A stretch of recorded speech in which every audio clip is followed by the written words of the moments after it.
When did you know Ken Griffey Jr. was going to be special? Oh, he was in the locker room, and he was the biggest thief that we. He stole everything out of my locker. He would come in, and all of a sudden something would be missing, and they just look like, I don't know what you're talking about. He and his brother Craig. Yeah. But there you go. And if you left your locker empty, it had anything in it, it was gone. Well, what were they taking? And it would be batting gloves. It would be anything, shirts, whatever somebody left. Whatever somebody left. It was like. Okay, so you knew he was going to be a thief early in life, but when did you know he was going to be great? But as an athlete at high school, he was talked about with Moeller. I mean, just there wasn't anything he couldn't do.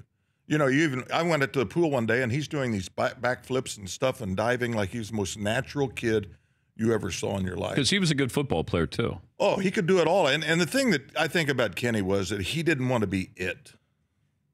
He just wanted to play. He didn't want the spotlight. And even when he went to Seattle, he just sort of slid under it. When he got to Cincinnati, it was the second coming of God. Yeah. When he got traded back there. Yeah. And it just really, he just wanted to be Kenny. He was just one of the nicest guys and most talented guys you've ever seen. But don't you see that with Mike Trout? That I don't think Trout wants to be.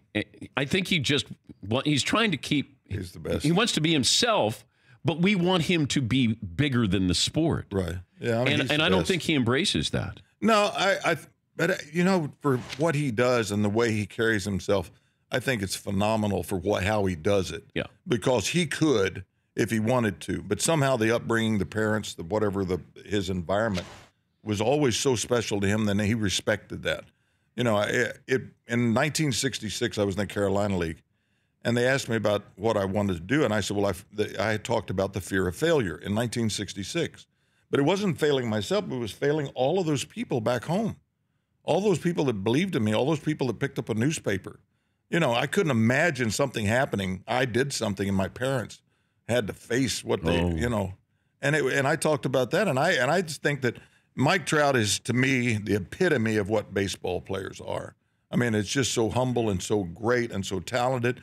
He hits the ball, he ducks his head, he runs, and, he doesn't try to show anybody up. And we're blessed with a lot of great talent. I mean, we're seeing that. I mean, some fun stuff last night at the home run derby.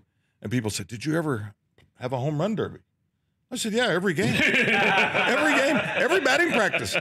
Every batting practice. For more Dan Patrick Show, tune to Audience Channel 239 on DirecTV or download the Dan Patrick Show app.